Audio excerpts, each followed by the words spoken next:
Hi hello എല്ലാ കൂട്ടുകാർക്കും പുതിയൊരു വീഡിയോയിലോട്ട് സ്വാഗതം. അപ്പോൾ ഞാൻ ഹസ്ബൻഡിൻ്റെ ഒരു മുണ്ട് എടുത്തിട്ട് വന്നിട്ടുണ്ട് കേട്ടോ. അപ്പോൾ ഇതെടുത്തപ്പോൾ നാശമാകുമെന്നൊക്കെ ഉള്ളൊരു പേടി ഉണ്ടായിരുന്നു. എന്നാലും വളരെ ഈസി ആയിട്ടുള്ളൊരു ഐഡിയ ട്രൈ ചെയ്ത് നോക്കിയതാണ്, സക്സസ് ആയിട്ടുണ്ട് കേട്ടോ.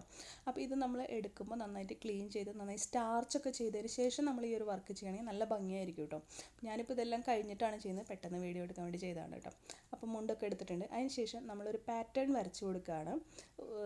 ഇതുപോലെ നമ്മളൊരു പീക്കോക്ക് ഫെദറിൻ്റെ ഡിസൈനാണ് കേട്ടോ നമ്മൾ വരച്ച് കൊടുക്കുന്നത്. ഇനിയിപ്പോൾ ഇത് കൈകൊണ്ട് വരയ്ക്കാൻ പറ്റില്ലെങ്കിൽ നമ്മൾ ട്രേസ് എടുക്കാം കേട്ടോ. നമുക്ക് ഈ പിക്ചർ സ്റ്റെൻസിൽ ആർട്ട് എന്ന് പറഞ്ഞിട്ട് നമ്മൾ ഗൂഗിളിൽ സെർച്ച് ചെയ്ത് കഴിഞ്ഞിട്ടുണ്ടെങ്കിൽ നമുക്ക് ഇതേപോലത്തെ കിട്ടും ഡിസൈൻസ്. അതിങ്ങനെ 2 ലൈൻസ് പോലെയാണ് ഉണ്ടാവുക കേട്ടോ. അപ്പോൾ എന്നാലാണ് നമുക്ക് നമ്മൾ വിചാരിച്ച ആ ഒരു ഡിസൈൻ കറക്റ്റായിട്ട് വരുള്ളൂ. അപ്പോൾ ഇങ്ങനെ ഓരോ ഫെദർ വരയ്ക്കുന്ന പോലെയല്ല, ഓരോ ഫെദറിനും 2 ലൈനാക്കി കൊടുക്കണം കേട്ടോ. അപ്പോൾ അതെന്തിനാണെന്നൊക്കെ ഞാൻ പറഞ്ഞുതരാം. അപ്പോൾ നമ്മൾ ഇതേപോലെ സ്റ്റെൻസിൽ ആർട്ടിൻ്റെ ഒരു ഡിസൈൻ നോക്കിയിട്ട് ഇതേപോലെ വരച്ചെടുത്തു കേട്ടോ. അതിനുശേഷം നമ്മൾ എന്താ ചെയ്യുന്നത് വെച്ചാൽ കറക്റ്റാക്കിയൊക്കെ വരച്ച് കൊടുക്കാം. താഴെ ഇതേപോലെ എന്തെങ്കിലും ഒരു കാർഡ്ബോർഡിൻ്റെ പീസോ അല്ലെങ്കിൽ എന്തെങ്കിലും ഒരു എടുത്ത് കൊടുത്തിട്ട് ഇതേപോലെ നമ്മൾ വരച്ചു കൊടുത്ത ലൈനിലൂടെ നമ്മൾ ഇതേപോലത്തെ എന്തെങ്കിലും ഒരു ഷാർപ്പായിട്ടുള്ള സംഭവം യൂസ് ചെയ്തിട്ട് കട്ടർ യൂസ് ചെയ്തിട്ട് കട്ട് ചെയ്ത് കൊടുക്കുക കേട്ടോ. അപ്പോൾ എല്ലാ ലൈനുകളിലുമാണ് നമ്മൾ ചെയ്ത് കൊടുക്കുന്നത്. അപ്പോൾ ലൈനുകളിൽ ചെയ്ത് കൊടുക്കുമ്പോൾ നമുക്കറിയാം കണ്ടോ. ഇപ്പോൾ ആ ഒരു ലൈനിൽ ചെയ്തപ്പോൾ അവിടെ നിന്ന് കട്ടായി പോയത് കണ്ടോ. അപ്പോൾ അതേപോലെ നമ്മൾ ഓരോ ലൈനുകളിലും ഇതേപോലെ കൊടുത്ത് ചെയ്തെടുക്കുമ്പോൾ ഇതേപോലെ കട്ട് ചെയ്ത് ഇങ്ങനെ വരും കണ്ടോ. അപ്പോൾ ഇതേപോലെയാണ് നമ്മൾ ചെയ്യേണ്ടത് കേട്ടോ. നമ്മൾ വരച്ച ലൈനിലൂടെ നമ്മൾ ഇതേപോലത്തെ ഷാർപ്പായിട്ടുള്ള എന്തെങ്കിലും നൈഫോ അല്ലെങ്കിൽ ഇതേപോലത്തെ തെർമോക്കോൾ കട്ടറോ ക്രാഫ്റ്റ് നൈഫോ എന്തെങ്കിലും യൂസ് ചെയ്തിട്ട് ഇങ്ങനെ കട്ട് ചെയ്ത് എടുക്കാം. അപ്പോൾ ഇതൊരു ഇങ്ങനത്തെ ആയതുകൊണ്ടാണ് ഇങ്ങനെ കട്ട് ചെയ്യേണ്ടത്, അല്ലെങ്കിൽ സിസേഴ്സ് വെച്ചിട്ട് ചെയ്യാം കേട്ടോ. ഇനി ഞാനത് ഇതേപോലെ ഒട്ടിച്ചൊക്കെ കൊടുത്തിട്ടുണ്ട്. ഒരു ഇതിൽ കുറച്ചുകൂടെ കട്ടി കിട്ടാൻ വേണ്ടിയിട്ട് ഒന്നുകൂടെ ഒട്ടിച്ചിട്ട് വീണ്ടും അത് കട്ട് ചെയ്തെടുക്കുകയാണ് ചെയ്തത് കേട്ടോ. അപ്പോൾ പേപ്പർ തീരെ കട്ടി കുറവാണെങ്കിൽ ഏതെങ്കിലും ഇതേപോലെ ഒട്ടിച്ച് എടുക്കാം കേട്ടോ. അപ്പോൾ അതൊക്കെ നമ്മളുടെ ഇഷ്ടമാണ്. അപ്പോൾ സൈഡുകളിലൊക്കെ എന്തെങ്കിലുമൊക്കെ മിസ്റ്റേക്കൊക്കെ ഉണ്ടെങ്കിൽ ജസ്റ്റ് സെല്ലോ ടേപ്പൊക്കെ വെച്ച് ഒട്ടിച്ചെടുത്തിട്ടുണ്ട് കണ്ടോ. ഇപ്പോൾ ഈ ഒരു ഭാഗത്ത് കീറിപ്പോയപ്പോൾ ഞാനവിടെ സെല്ലോ ടേപ്പ് വെച്ചിട്ട് വീണ്ടും അത് ഇതാക്കി എടുത്തു. കുറച്ച് കട്ടിയുള്ള പേപ്പറിൽ ഇതേപോലെ ചെയ്തെടുത്ത് ഒരു പ്രശ്നമില്ലാണ്ട് ഒറ്റ പേപ്പർ മതിയാവും കേട്ടോ. അപ്പോൾ ഇതേപോലെ ചെയ്യാം. അല്ലെങ്കിൽ നമുക്ക് മടക്കിയിട്ട് നമുക്ക് ഒരു സൈഡ് വരച്ച് കൊടുത്തിട്ടായാലും ചെയ്യാം കേട്ടോ. ഇനി അതേപോലെ തന്നെ നമുക്ക് ഇഷ്ടമുള്ള ഡിസൈൻസ് എന്താ വേണമെങ്കിൽ കൊടുക്കാം. ഇനിയിപ്പോൾ ആലിലയുടെ ഡിസൈൻ ആണെങ്കിൽ അത് ജസ്റ്റ് ഇതേപോലെ മടക്കി കൊടുത്തിട്ട് ചെയ്യാവുന്ന ഡിസൈനാണ്.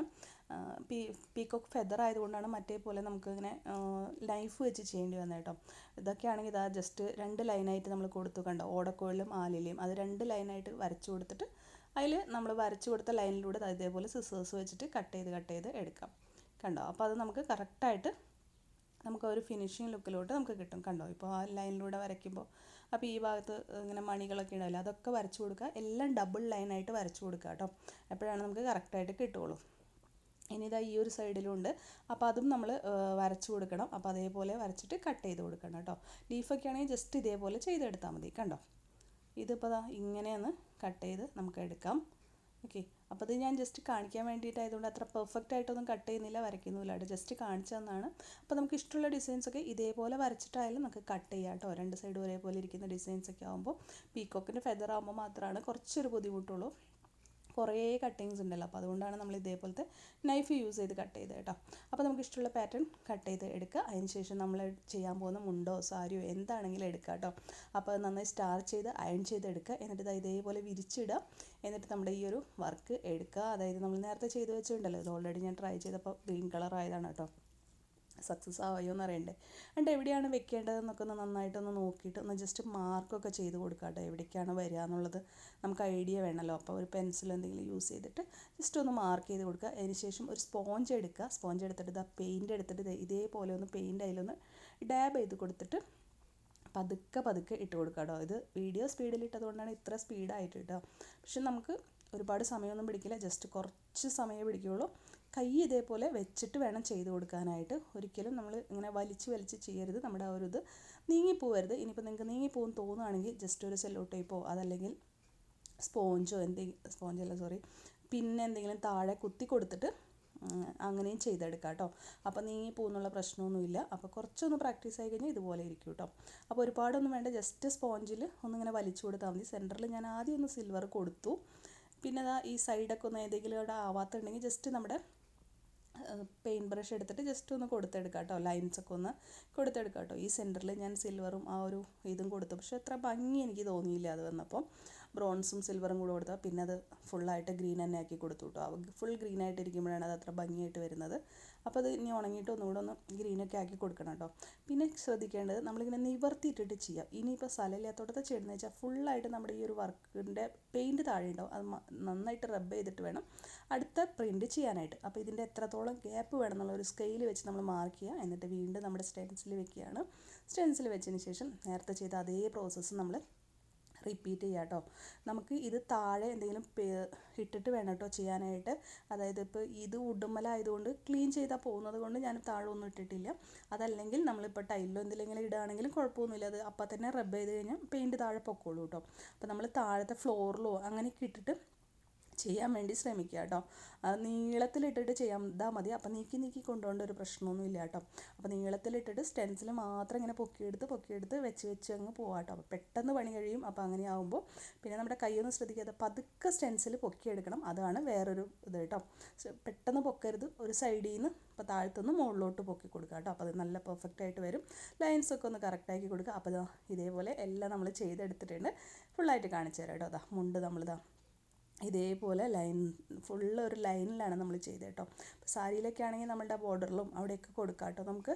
അപ്പോൾ ഇതേപോലെ ചെയ്തെടുത്തിട്ടുണ്ട്. അപ്പോൾ വളരെ പെട്ടെന്ന് ചെയ്തെടുക്കാൻ പറ്റും കേട്ടോ. ഞാൻ ജസ്റ്റ് ചെയ്യട്ടെ എന്ന് പറഞ്ഞിരുന്നപ്പോഴേക്കും ഫിനിഷ് ചെയ്ത് ഞാൻ കൊണ്ടുകൊടുത്തപ്പോൾ ഹസ്ബൻഡ് തന്നെ ഞെട്ടി കേട്ടോ. ഇത്രയും പെട്ടെന്ന് ഞാനിങ്ങനെ ചെയ്യുന്ന പ്രതീക്ഷയില്ല. ഒരുപാട് സമയം എടുത്തിട്ടാണ് ഞാൻ ഓരോ പെയിൻറ്റിങ്സും ചെയ്ത് തീർക്കാറ്. അപ്പം ഞാനിത് കൊടുത്തു കേട്ടോ, ഗിഫ്റ്റ്, വിഷു ഗിഫ്റ്റ് എന്ന് പറഞ്ഞ് കൊടുത്തു കേട്ടോ. അപ്പോൾ അത് കൊടുത്തപ്പോൾ ആൾ ഇതെന്താ സംഭവം എന്ന് മനസ്സിലാവാണ്ട് പെട്ടെന്ന് ഇതെന്താണെന്ന് വിചാരിച്ചു കേട്ടോ. ഇത് ചെയ്യാൻ പോകാമെന്നൊന്നും അറിയില്ലായിരുന്നു. ജസ്റ്റ് ഇത് ഉണങ്ങിയതിന് ശേഷം ബാക്ക് സൈഡിൽ നമ്മളൊന്ന് അയൺ ചെയ്ത് കൊടുക്കണം കേട്ടോ, എന്നാലാണ് അത് ഫിക്സ് ആവുള്ളൂ. അത് ഒരു 24 hours അല്ലെങ്കിൽ 12 hours എങ്കിലും ഉണങ്ങിയതിന് ശേഷം വേണം നമ്മൾ ബാക്ക് അയൺ ചെയ്ത് കൊടുക്കുക കേട്ടോ. അപ്പോൾ ഞാൻ ഇതേപോലെയൊക്കെ ഒന്ന് മടക്കി എടുത്തിട്ട് എന്ത് ചെയ്തു എന്ന് വെച്ചിട്ടുണ്ടെങ്കിൽ ഒരു കവർ എടുത്തിട്ട്, കവറിലാണ് കേട്ടോ ഇട്ട് കൊടുത്ത്, നമ്മുടെ ലുലുവിൻ്റെ കവറൊക്കെ എടുത്തിട്ട് അതിനകത്ത് ഞാനിത് ഇട്ടിട്ട് കൊടുത്തു കേട്ടോ. കൊടുത്ത വശം വീഡിയോ ഒന്നും എടുക്കാനൊന്നും സമ്മതിച്ചൊന്നുമില്ല. ഇത് കൊടുത്തപ്പോൾ എൻ്റെ അടുത്ത് പറഞ്ഞു ഹാപ്പി വിഷു ഗിഫ്റ്റ് പറഞ്ഞിട്ടാണ് കൊടുത്തത്. അപ്പോൾ എടുത്ത് നന്നായി ഇഷ്ടമായി, നന്നായിട്ടുണ്ടെന്ന് പറഞ്ഞു. ജസ്റ്റ് ഫോട്ടോ എടുക്കാൻ വേണ്ടി മാത്രം ഉടുത്തൊന്ന് കാണിച്ചു തന്നു കേട്ടോ. അപ്പോൾ ഇത് നമ്മൾ കഴിഞ്ഞ ദിവസത്തെ വീഡിയോ ചെയ്ത ബാക്ക്ഗ്രൗണ്ടിൻ്റെ അവിടെയും വെച്ചിട്ടൊരു ഫോട്ടോ എടുത്തു. അപ്പോൾ ഇതിങ്ങനെ ജസ്റ്റ് ഒന്ന് എടുക്കാൻ മാത്രമേ കാണിച്ചു തന്നുള്ളൂ, ഫേസ് ഒന്നും കാണിച്ചു തന്നില്ല. അപ്പോൾ നല്ല അടിപൊളിയായിട്ടില്ലേ മുണ്ടൊക്കെ. അപ്പോൾ എല്ലാവരും ട്രൈ ചെയ്ത് നോക്കാം. ഓക്കെ, ഇനിയിപ്പോൾ വരയ്ക്കാൻ അറിയില്ല എന്നൊന്നും പറഞ്ഞാൽ ആരും വിഷമിക്കേണ്ട ആവശ്യമില്ല. സ്റ്റെൻസിൽ വരയ്ക്കാൻ അറിയില്ലെങ്കിൽ പ്രിൻ്റ് എടുത്തിട്ട് ജസ്റ്റ് ഒന്ന് കട്ട് ചെയ്ത് ഇതേപോലെ ചെയ്താൽ മതി. അപ്പോൾ വളരെ ഈസി ആയിട്ട് നമുക്കിനി സ്വന്തമായിട്ട് ഡിസൈൻ ചെയ്യാം. ഏത് ഡിസൈനും ഇതേപോലെ ചെയ്തെടുക്കാം കേട്ടോ. വളരെ ഈസിയാണ് ചെയ്യാനായിട്ട്, ഒരു ബുദ്ധിമുട്ടുമില്ല. വീഡിയോ ഇഷ്ടമെങ്കിൽ ലൈക്ക് ചെയ്ത് സബ്സ്ക്രൈബ് ചെയ്ത് സപ്പോർട്ട് ചെയ്യാൻ മറക്കല്ലേ കൂട്ടുകാരെ. വീണ്ടും വരാം. Bye bye.